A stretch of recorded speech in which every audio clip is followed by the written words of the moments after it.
New alarm bells ringing tonight on the coronavirus outbreak in this country. Doctors say the virus is spread through droplets when someone coughs or sneezes. And I think the business community, it's in their interest that people actually stay home and stop the spread. For a business that can allow more employees to telecommute, we want you to do that. Hi, friends. I'm Andy Paul, host of the Sales Enablement Podcast, and I want to encourage you to listen to my brand new special 6-part podcast miniseries titled Selling with Purpose. The team behind Sales Enablement Podcast and I put together this incredible series of inspiring conversations exploring what it means to sell with a mission greater than just hitting your numbers in this era of COVID-19 and beyond. So tune in to hear from world-class enterprise sales leaders and learn how their 6 companies will close $50 billion selling remotely. See how they've supported essential workers with the products and services they need to stay safe and thrive during this time of crisis. Subscribe to Selling with a Purpose now on Apple Podcasts, Spotify, Stitcher, or wherever you listen to podcasts.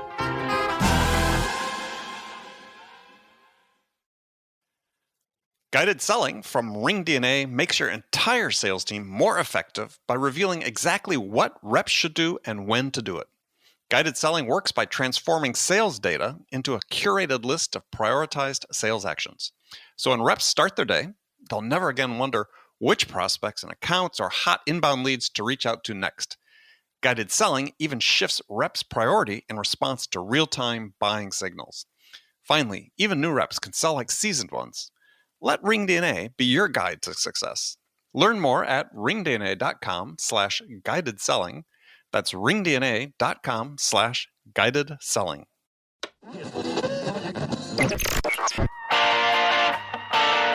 It's time to accelerate. Hey friends, this is Andy. Welcome to episode 659 of Accelerate, the sales podcast of record. I have 2 great conversations lined up for you today. Joining me first will be Phil Singleton, CEO of Kansas City Design and SEO, and co-author with John Jantsch, he of Duct Tape Marketing fame, co-author of SEO for Growth, the ultimate guide for marketers, web designers, and entrepreneurs. Following my talk with Phil is another in the series of weekly conversations with my partner in crime, Bridget Gleason. She's herself Vice President of Sales at Logs.io. And this week, Bridget and I are sharing some of the weird things that have happened to us in our long, illustrious sales careers. Today's show is brought to you in part by our friends at Discover.org. The Discover.org platform is a game changer for sales and marketing professionals.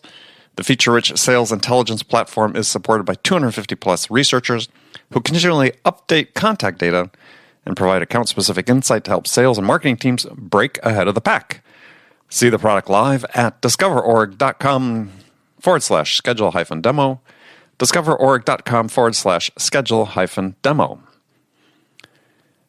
Okay, joining me on the first segment, as I said, is Phil Singleton, CEO of Kansas City Design and SEO, and co-author with John Jantsch of SEO for Growth, the ultimate guide for marketers, web designers, and entrepreneurs.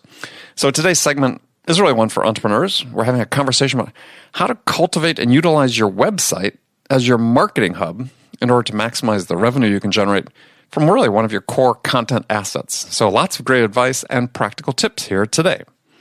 All right, let's jump into it. Phil Singleton, welcome to the show. Andy, my pleasure. Thank you so much for having me. Well, hey, thanks for being on the show. And especially just right as a holiday weekend is coming up. Everybody else has escaped and abandoned ship a couple hours ago. Right. Right. So take a minute, introduce yourself to our guest. Tell us a little bit what you do. I mean, you're author, obviously, it's several books, SEO for Growth, the ultimate guide for marketers, web designers, and entrepreneurs, as well as one you and I were talking about before we came on the air here is the Small Business Owner's Guide to Local Lead Generation, which I've been reading as a great book. I appreciate that. That was my first book project that kind of opened the doors up into that kind of content marketing. It really kind of changed my life to some degree, definitely my career. So tell us a little bit about yourself. What else do you do?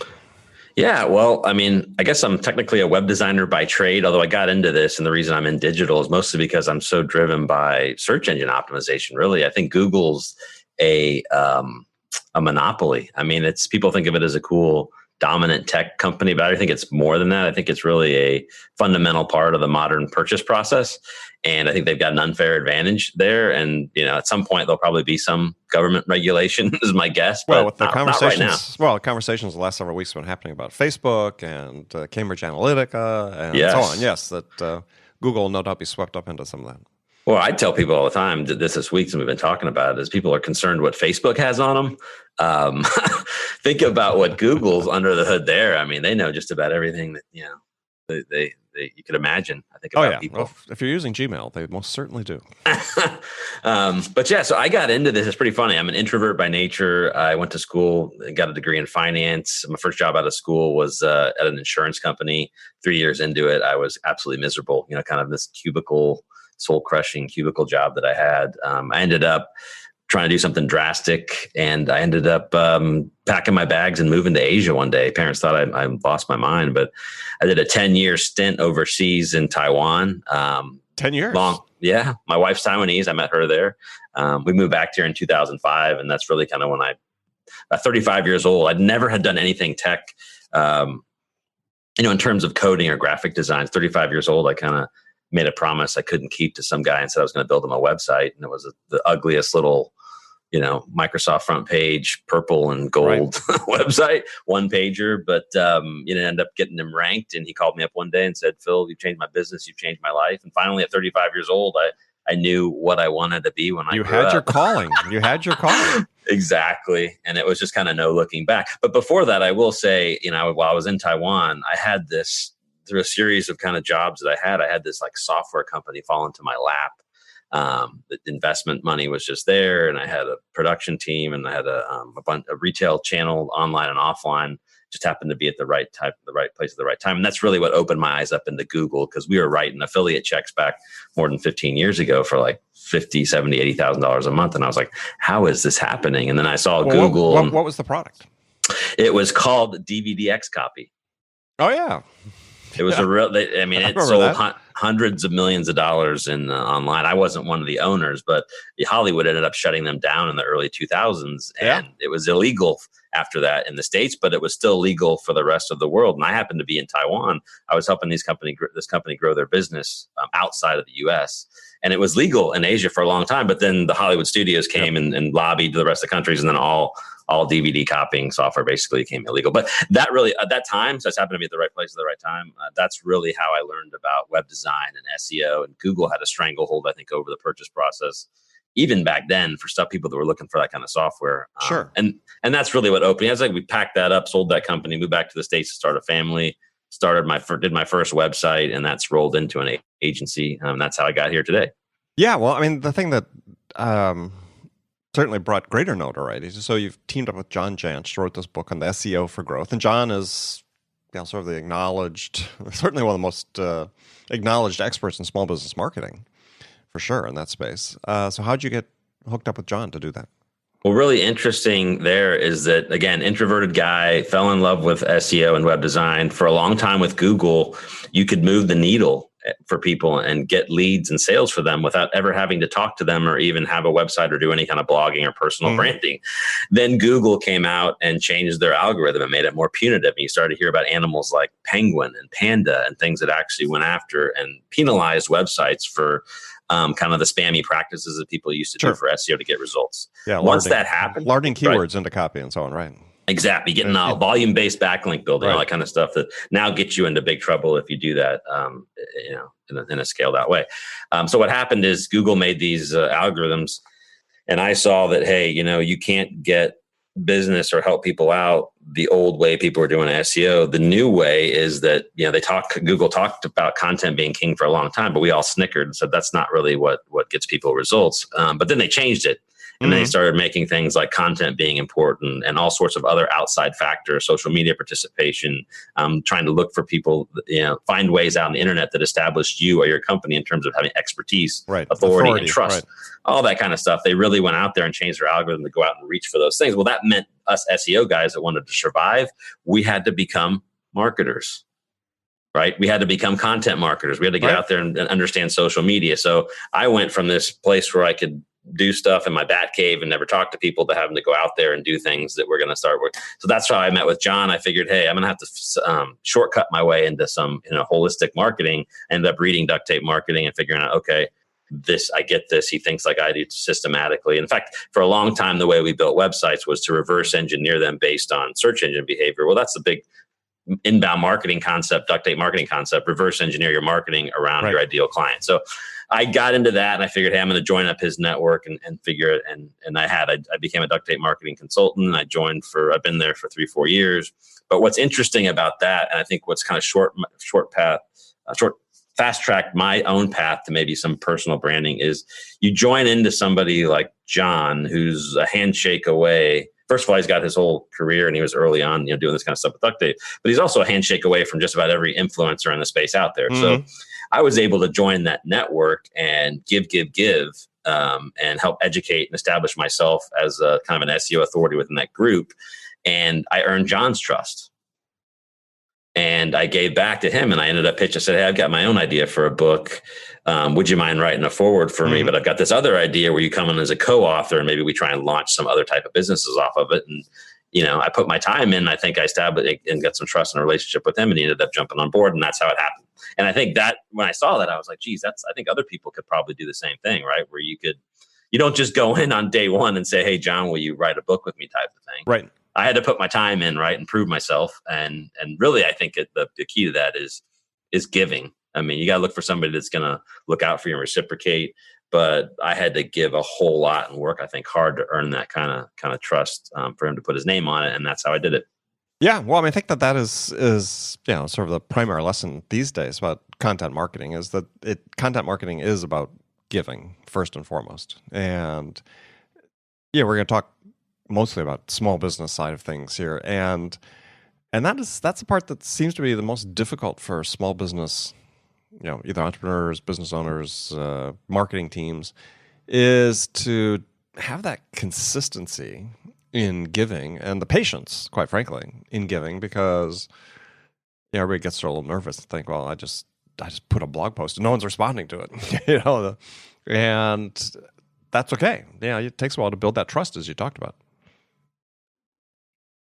I totally agree. I mean, I think two big problems that we see every single day that comes in here through our office is, one, I still think to a large degree, a lot of business owners, small businesses specifically, still don't really see their website in terms of how important it is to their business today and their future.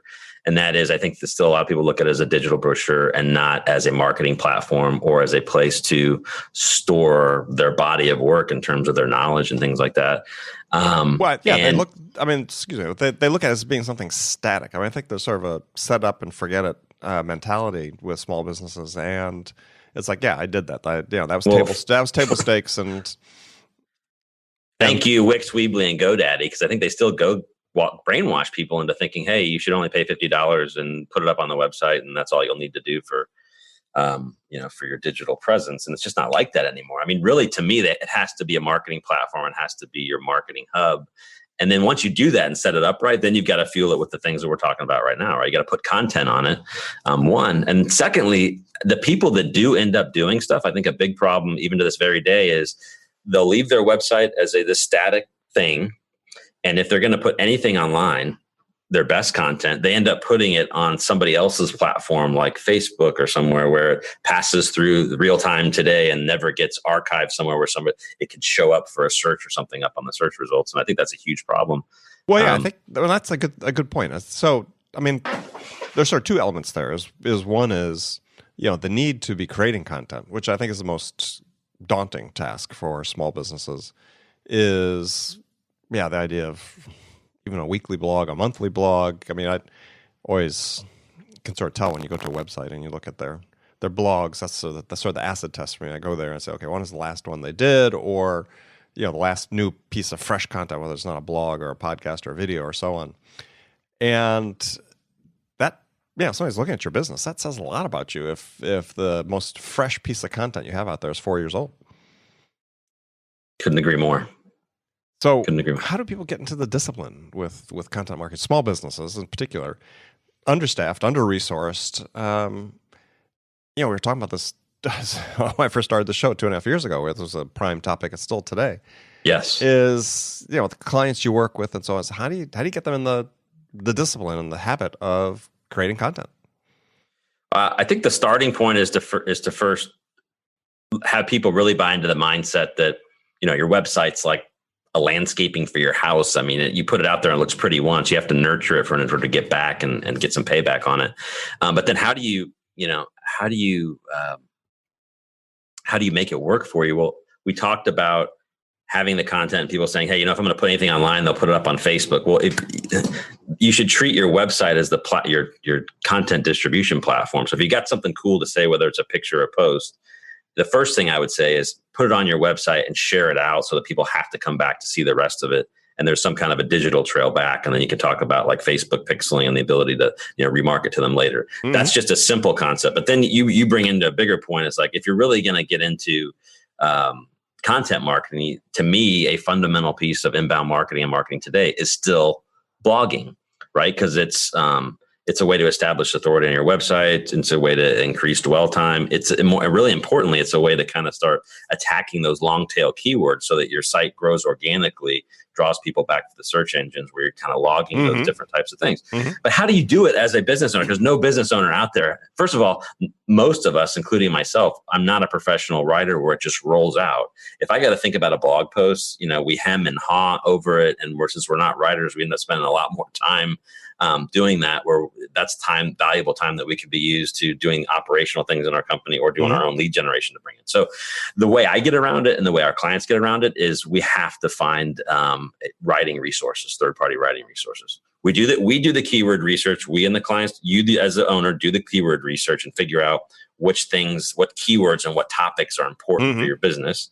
Then you maybe sketch out and have an idea of what topics you should be writing with some points. And then you find a writer or writing resource that will write those blog posts up for you. Because even if they're not great or not as good as you could do on your own, it's still much easier to edit somebody else's work than it is to come up with 500 or 1,000 words. So I think to me, this is key because you have to have a consistent flow coming in where you're publishing to really get the main benefit of this whole kind of an inbound marketing platform. So having a resource and there are a bunch out there. In fact, I'll send you a list of some really good third-party writing resources where you can marry up with somebody who will understand you and will get that consistent flow going so that it's coming in and you can end up publishing it.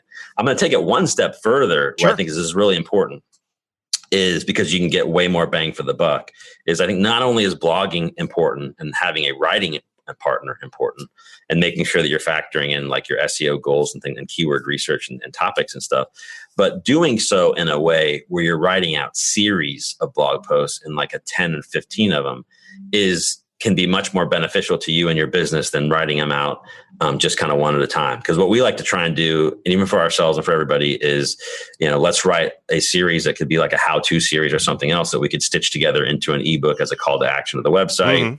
More importantly, use that. Maybe we could spin it up into a Kindle, put it up on Amazon, make yourself an author, get some backlinks from Amazon. And maybe if you really get into it and you buy into this notion of how important authority and personal branding is, you can then use that ebook as a way maybe to launch something like a podcast guesting campaign where you can get out there and start to talk about things in your expert and kind of establish yourself as an authority kind of from grassroots and the ground up.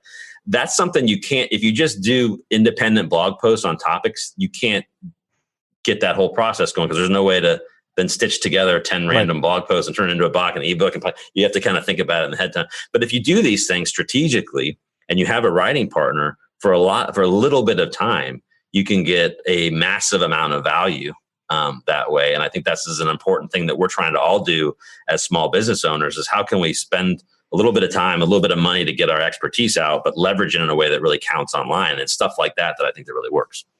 Well, that's great advice. I mean, you're talking about, think about it in terms of series. I mean, actually, when I was writing my first book and talking to an author, they said, don't write a book, write a bookshelf. And that's sort of the same concept. So, and I sort of, excuse me, sort of how I wrote my second book was basically based on blogs. And it was very deliberate, right?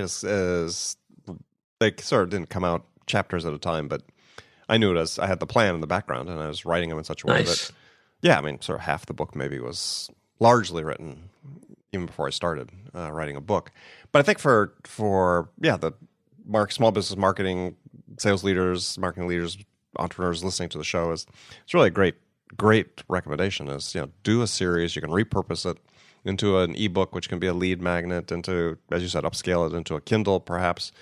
Yeah, Kindle books, they don't need to be very long. I mean, they can be as long as you want or as short as you want. People really don't care. They're not buying books based on the number of pages in them. Right. And you see a little bit further, because you've even seen how we do kind of the outreach is when people come out and are doing this, like for the guesting campaigns, you've got a book on there. And if you do a little bit of homework, maybe and try and get a couple endorsements, which are easier to get than people think, and set up kind of a nice one sheet, then you can go. And you think of somebody like me I'm going out and kind of doing my own guesting campaign. Well, there's so many benefits to doing this piece of it, right? Where I'm spending 30 minutes with an influencer like yourself. I'm talking about something I'm already comfortable with. If you think about how people do other forms of content marketing, like guest blog posting or contributing to another like third-party website, that's a lot of work, man, to come up with 1,000, 1,500 words and then shop it. And then it's like spammy, and it's not about you like a podcast is. You get a little author bio maybe at max. So this is one of those things where you get a tremendous amount of benefit. And it's like, it kind of rolls back to this, keyword topic authority. Well, let's dive into that for a second, because I think that's the part that is probably where, if writing is actually the hard part, the missing piece that people don't think about before they start to write is to find the keywords that are relevant. So how again, our prototypical avatar here of a small business, entrepreneur or marketing person, how do they find the keywords that they need to be writing about? So I think this is really key, because I think people think when they hear keywords in SEO, they still think like this is like maybe an outdated concept or something that's just kind of distant and out there. But to me, I still think this is like the most important part of really digital marketing or marketing in general, is that, everybody agrees that you want to find out who your ideal client is. Well, if you can do keyword research and figure out what your demographic is and know what words they're searching for in relation to your product and services, that's like a gold mine. Right. So how do you find those words out? So how do you find it? So you're going to go in. So if we all agree that that's really important, where do you go to find them? Well, there's great third-party tools like SEMrush and Ahrefs, but those are agency tools that are going to cost you $50, $100, $200 a month. Nobody's really going to do that. Right. There is a great free tool that's becoming more and more restrictive over time from Google within AdWords, which is their pay-per-click platform, right? I use it all the time. I still think it's the source to find keywords, and that's the AdWords Keyword Planner. Okay. So you go into AdWords, you sign up for an account. You don't actually even have to set up a live campaign to get access to the keyword planner. They do restrict keyword data if it's a non-active account. If you have an active campaign, they're going to give you a little bit more data within that keyword planner. But it's a great place to start, because you can go in there, type in 3 root keywords that you think people are searching for, and Google will return hundreds of keyword ideas for you that people are searching, and they'll give you actually data on this. They'll say, hey, for this phrase that's related to the root keyword you put in, it's been searched 90 times on average a month. The average bid price is $5 to $10. And if you can see the keyword phrases that are coming up, and you get an idea of the volume, but more importantly, how competitive and how much people are paying for, that number that people are paying for, the average cost per click on that keyword, is really telling, because the higher it is, the more commercial value it has, the more people are bidding it up, the more it's probably, if you get a search term for that on your web, search click for that on your website, the higher chance that is it's going to actually be somebody that's going to convert into a sale, because people are bidding it up. So you can go into that, into that AdWords planner and get great data, but keyword ideas, but you want to look and see how the competitive level is, the volume in it, and the actual dollar amounts that they're seeing. When you marry those together, you can develop a great list. And now you've got a core keyword list to kind of go after when you start writing stuff. I think a lot of people go write about what they want to write about, what they think people are writing about, but you can still marry those two things up, where if you know what the keywords are, you can work it into your title, into your URL, into your subtitles and the content of the text, while still getting your message out that you want to teach and educate. Yeah. And I think that's very important. And so when Phil was talking about the dollars, just so people understand, it's what people would be paying if they were going to put a Google pay-per-click ad or buy a Google pay-per-click ad. And I agree. I mean, the dollar bid, I think the one variable perhaps that was missing you're talking about is if it's an ad for something with really high economic value, then that doesn't always relate to traffic, right? But still, nonetheless, it's a great key indicator. And that's really what you're looking for. I mean, none of the keyword things are promises, but if you're trying to find keywords that are worth including in your copy, your blogs, and so on, or even to give you ideas for what to write about. Exactly. Right? And that's even perhaps more important. But some people are like, what? They just guess at what they don't. You can take a lot of the guesswork out of what people are searching for. Don't write about what you think they're searching for. Do a little bit of research, and it'll really open your eyes up. One, because you'll know what the words are, and two, like you said, sometimes people are like, what should I be writing about? Well, sometimes you get a list of 100 targeted keywords. It's there. I mean, your whole content calendar for the next 2 years are probably in that list. As long as you're writing about stuff. And again, you never want to write for the keywords, but I think you never want to write anything without keywords in mind. I think that's really important because we're not writing for the search engines. We're writing good content for our ideal clients. But if you don't work the keywords in naturally, you miss a huge opportunity in terms of keyword search potential. Yeah. And they may not find it, right? That's really the key. I mean, if you're just writing it and publishing, going to a vacuum, no one finds it, doesn't have much value. So another thing is in your book, Local Lead Gen, well, the Small Business Owner's Guide to Local Lead Generation. I'm sorry, I didn't mean to cut that short. We don't have a whole bunch of time, but I did want to talk about this idea of local lead generation for small businesses because one of the things with the internet, it's made it easier to go farther afield in terms of selling your product. And I think oftentimes I find small businesses, especially in the B2B space, is they overlook the local market. They think since I can sell nationally, I should sell nationally. And I always come and start saying, well, who are you selling to? And, it's a lot cheaper to sell and support customers within 50 miles. Or like a drive out and touch as opposed to, someone across the country. So how do you get people sensitized to that? Again, because it's just easy. I got a website set up so you can contact me from anywhere. I can sell them instead of saying, hey, why don't we just focus our efforts on companies within 100 miles of here? I think it really depends, but I mean, I'm going to give you a really good example of even SEO for growth. I mean, we wrote that book for a lot of different reasons. And I'm using this as a local lead gen because you'll see where I'm going with this. But we wrote the book for a number of different reasons. One is to have a book that has all the great stuff in it. The other one was to leverage the book into creating a digital asset through SEOforgrowth.com, which it has. We structured it in a way where it's got a lot of authority, a lot of backlinks, a lot of traffic. Mm-hmm. It ranks very highly for some very specific things, like you search in best SEO tools or best link building services. We got number. So we're getting some good traction on that. Right. But what my goal was, or one of the goals still is for that book and that site, is I know I'm never going to be Moz. I'm never going to be one of these big ones that's going to be attack and get great search engine traffic from the top down. But where I can potentially compete with some of these high authority sites is we've gone in and created child sites at the local level, mm-hmm. where we've created St. Louis.SEO for growth, Atlanta.SEO for growth, Las Vegas.SEO for growth. We recruited people to get localized content in each one.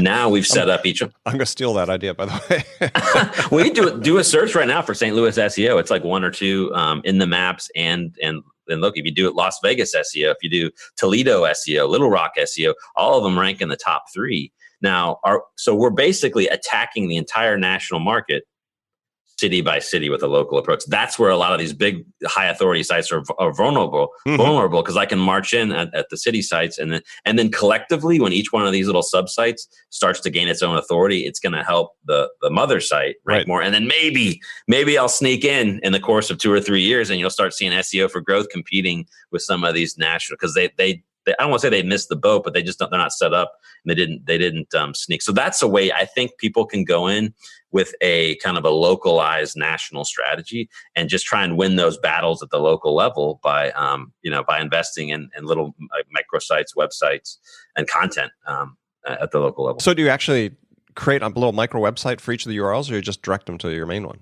Nope. You go. Actually, in this case, we've got SEO for growth. We've got a course that's in development, but we've also got an agency partner program. So we've actually recruited a guy in St. Louis who's got St. Louis.SEO for growth. Part of his charge is to write weekly SEO St. Louis blog posts, maintain Facebook and Twitter for that location. So they're actually these living, breathing things with their own address, their own reviews, and they're real websites, real mini websites that have their own traffic and their own social media profiles and digital presence. And we're doing that we've got 20 of them so far. Hope to have maybe 100 by next year. But it's working. We did the first 3 and we're like, wow, this really works, because we're able to leverage some of that top domain authority. Sure. But also use the same footprint with each one of them has unique content, unique write-ups. Every blog post different. Every person in there is. So you're going to do it as long as you have somebody in a location to do it? Yeah. I think what makes more sense. If you're a lot of these companies that are out there, especially your SEO services, even digital services or whatever, they try and set up these shill locations and they're calling in. Like we've got a couple here in Kansas City. You end up dialing into the West Coast but our model is there's actually a phone number and a person in the city type of a thing that can meet you. And I think that makes a big difference, because some of those signals that come up, I think, are more and more important for Google. Sure. Oh, interesting. All right. Might be harder to steal it then, but it's still a great idea. I mean, I think you should be able to. We can talk about it offline.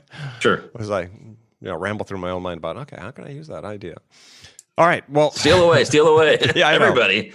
All right. Well, the whole idea is people hear interesting things on the show and they give Phil a call. So unfortunately, we are sort of at that point in time. We got to start wrapping up. So Phil, tell people how they can contact you and learn more about your books and so on. Well, check out SEOforgrowth.com. That's where we've got the book. And kcwebdesigner.com is kind of what started it all, man. That's the local one, right? That's the local. In fact, it's pretty funny. I just right now am starting to have a new brand called Bare Knuckle Marketing. And I did that because I've been doing these podcasts. A lot of people call in, but it's hard to service people in other parts of the country when you're like Kansas City web design, right? So need to have a more of a kind of a broader brand so we can be able to help. Surprised you're able to get that domain name. I didn't actually. Oh, okay. I got bare knuckle marketing, trying to get bare knuckle, but so that's coming along. Also, I've got John and I, because I've had success with podcast guesting. We started podcastbookers.com. I suggest everybody go out there and do that on your own.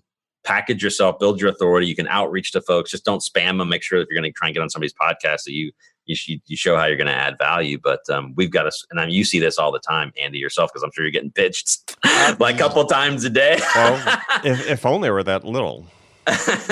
But still, I mean, if we've got a story to tell, there's lots of people that are less established than Andy's shows that need to get good guests. So there's tons of them. Podcasting is not going away. I think it's been one of the hottest things ever in the last 2 or 3 years.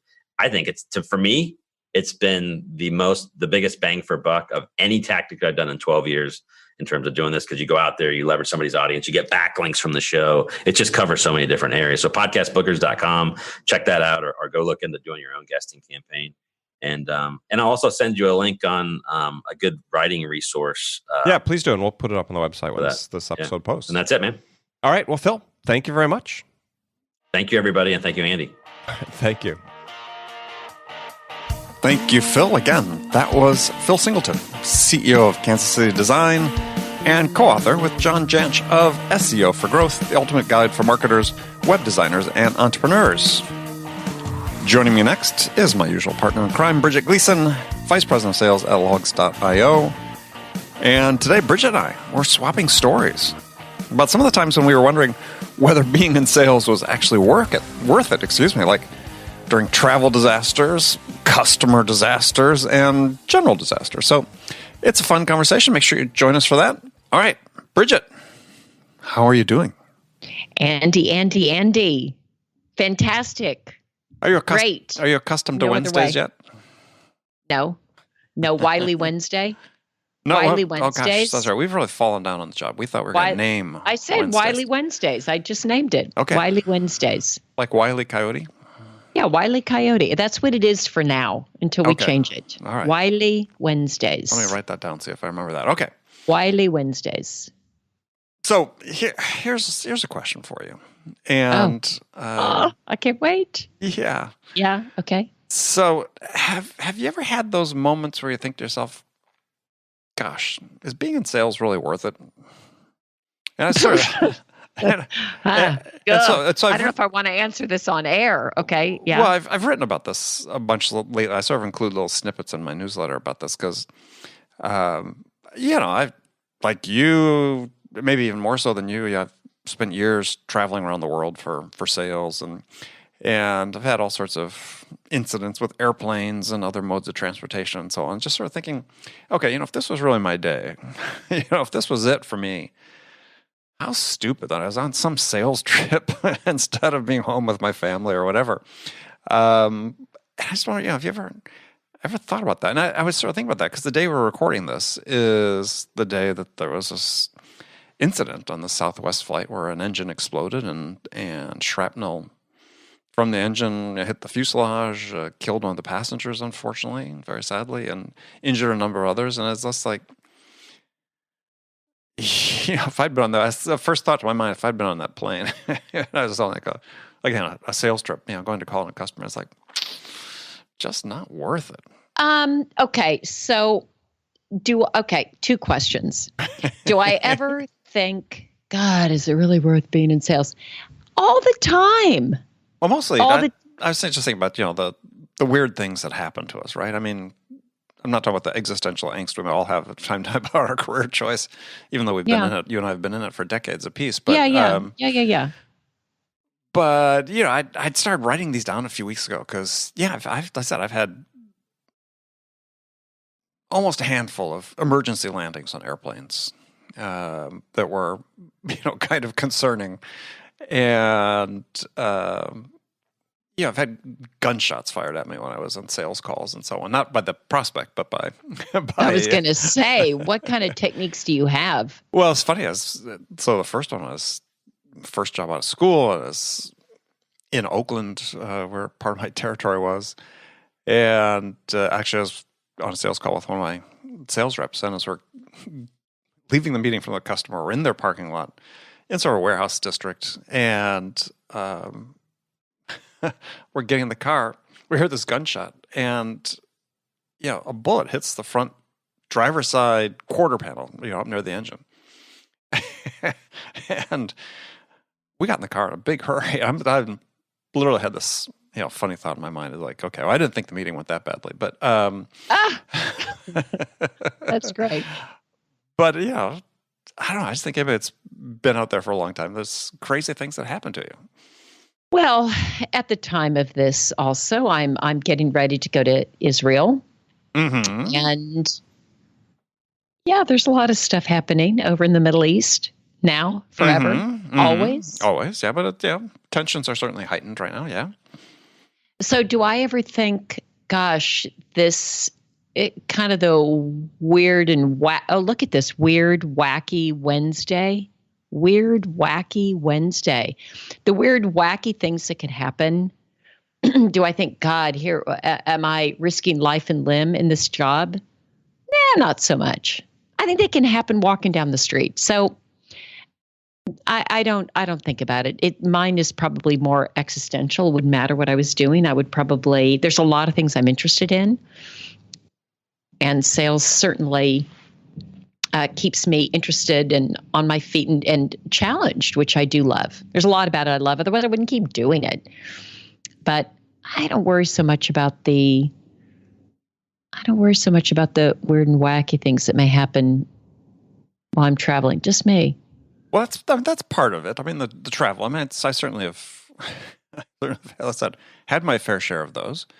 And I think if you fly enough, you're going to run into it, right? Eventually. Even though the air travels, I mean, unfortunately, this is a poor person who was killed today, but first air traffic, commercial air traffic associated fatality in almost 9 years. 9 years in the United States. Isn't that amazing? Boy. Yeah. I mean, just the fact it's been so long, but back when, in the heyday when we're doing all the travel, the safety records, while still great, were not as spotless as they are today. So, I'm not a nervous traveler at all. I mean, it just like, if this is it, that would have wanted a better reason to be on the plane. But they're not all. That's certainly true. They're not all travel related though, too. I mean, I've had, I'm sure you had too. It's just things you've had to do in your career that made you wonder about the career choice. And I'll throw out one of my favorites is that there was one job, and I was forced by my boss, the VP, actually the CEO of the company at that point, to call one of our biggest customers at home at 7 p.m. on Christmas Eve to ask them to fax an order to us they had committed to earlier that day. Because we were going to be closed between Christmas and New Year, and so we were basically shutting the quarter at that point. And unbelievable. Yeah. There's an answer. Yeah.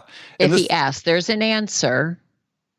Well, yeah. I mean, I had no choice. I had to. I felt horrible. Yeah. And what happened? Oh, he reluctantly and fortunately had a fax machine at home and was able to. Which is amazing, because I don't know where I would find a fax machine now, but I'm sure, I don't know where. I don't know where. Well, you just scan and email it, right? You don't have to fax things these days. But it soured the relationship, not surprisingly, for it didn't matter how much I apologized and how much I told him it wasn't my idea, because he was going to. It wasn't make or break. The CEO, unfortunately, was under a lot of pressure and was basically trying to ship everything but the kitchen sink to make the quarter, and it didn't work for him. He ended up not lasting more than about 90 days before he was gone. But that's what happens. Yeah, but that was just painful. I mean, I've asked tough questions of customers lots of times, but it was just like, yeah, this wasn't going to make a difference for longevity of the CEO, and all we're going to do is irritate this customer. He was a really great customer, great guy, but he was in the midst of Christmas Eve celebrations. I think they were unwrapping the first round of presents that night when I happened to call through. So have you had something similar? Well, the only thing, the one that comes to mind was, I was traveling. I was going to see one of my reps. I was running North America. I was going to see one of my reps in Toronto, and he had planned sort of our schedule for the day. And we had a sales engineer with us, and I'd flown out from San Francisco, and we were heading to our last meeting, and we're out in this residential area. And I said, where are we? This does not look like somebody that's buying a, technical platform as a service for their company. And he said, I was told to do, there was a head of worldwide sales. It was a big fan of drop-ins. And he said, I thought our last one today would be a drop-in. I said, all right, okay, we'll drop in. At someone's home? Well, it turns out, not only did we drop in someone's home, but we dropped in because this poor, unsuspecting person, probably in their pajamas early in the morning, had downloaded a white paper. And then you get people knocking at the door. Hi, you downloaded a white paper 3.5 weeks ago. Here we are. I'm the VP of sales. I've flown out from California to see you at your home. Like they had some home business. Yeah. And when we pulled up to the door, I said, I actually am not going in. And I don't think this is a good idea. He's like, no, I'm going. I'm like, all right, go for it. I don't think it was well received, but I have to tell you, I was laughing so hard. It was just, for me, it was hilarious. But that was probably the one that I thought, okay, we've taken this a bit too far. Reminds me a little bit of a story of one when I was selling computer systems, mini computer systems, back in those days when they existed, and had this guy I'd been talking to on the phone. I've actually been talking to one of my sales reps on the phone, and he wanted to buy a pretty expensive system. At that time for us was like $250,000 or so. Yeah, that's real money. Yeah, and so we wanted to meet the guy. I wanted to meet the guy because the sales rep hadn't really been selling big systems like that before, and he said, "Sure, come, you can come visit me." And he gave the address, and it was similar. It's in the middle of a residential district, not a prosperous residential district, but a small, tiny home in a very nondescript neighborhood. And we walk into it, And the guy's got a bunch of other computer stuff there in this tiny little home. And the windows are all blacked out, and they have bars over the windows. And so the kicker is, I started saying, well, what business are you in? Well, I'm in, collectibles, precious stones and rare coins. I'm like, uh-huh. And that's the kicker was he wanted to pay cash for it. Oh, of course he did. Of course he did. Now we're talking. Yeah, I said, I think that's going to be an issue. I'll let you talk to our branch financial person. Yeah, that didn't fly. I mean, it was like another client we had that we had a lot of customers in Latin America, and one that again, fairly good size order, wanted to pay with traveler's checks.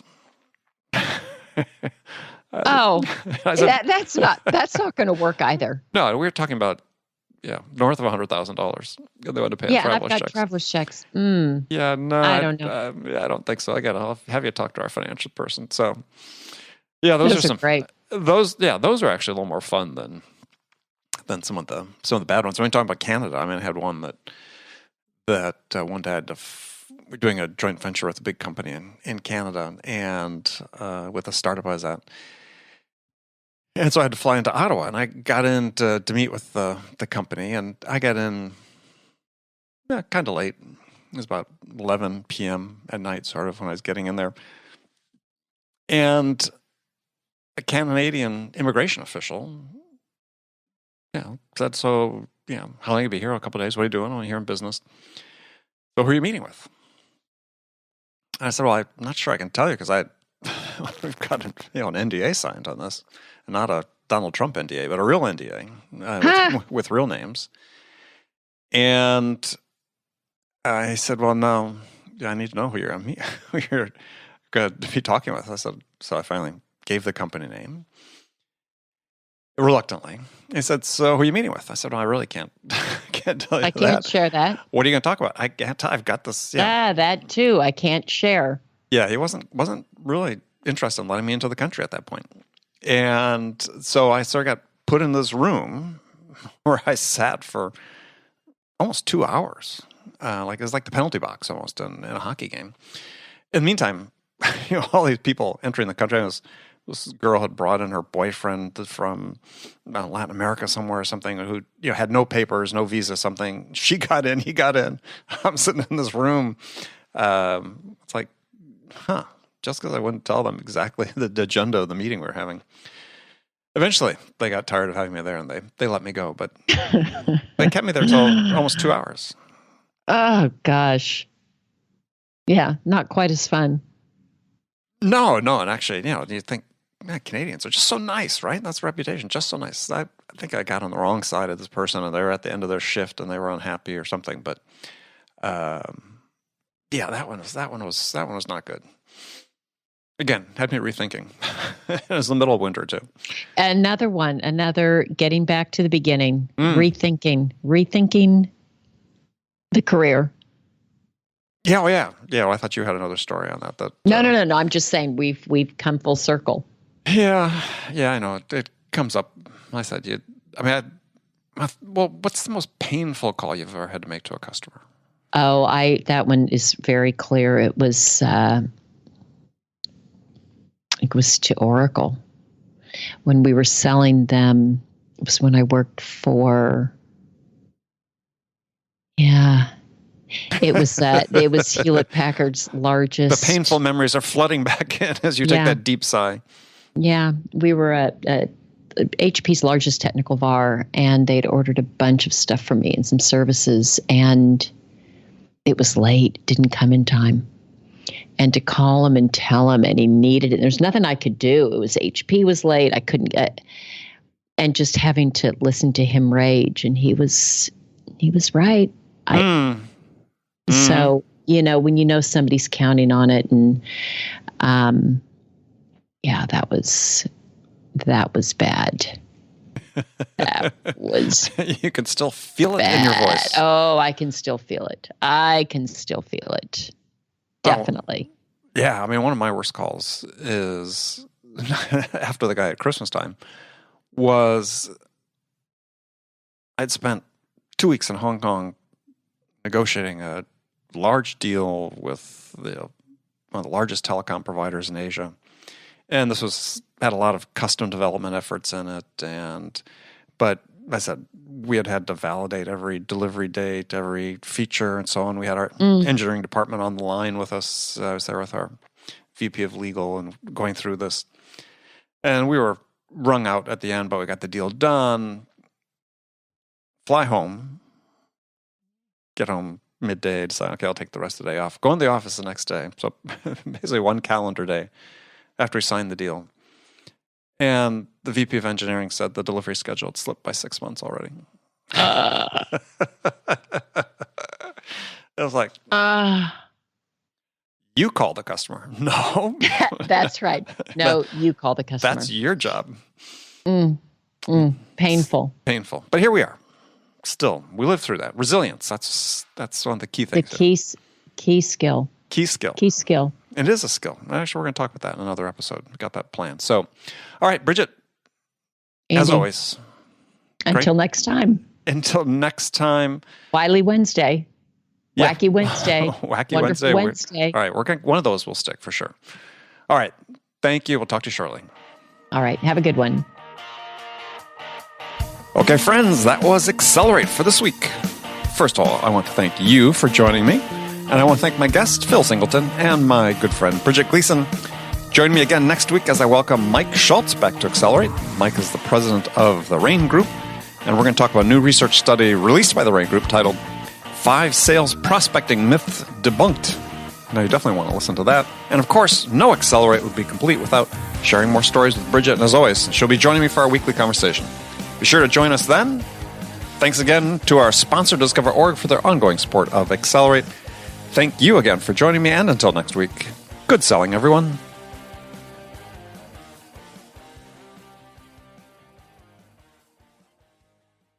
RingDNA is the leading sales enablement platform that uses AI to help scale business growth. Trusted by the top companies across the globe, RingDNA offers a suite of powerful tools for every sales role.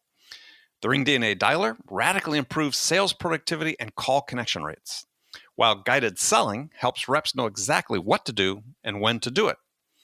Conversation AI uses artificial intelligence to surface the most impactful coaching opportunities in real time. So, no matter where your team is working from, the RingDNA platform can help them exponentially increase call connections, opportunities, and revenue. Learn more at ringdna.com/platform. That's ringdna.com/platform.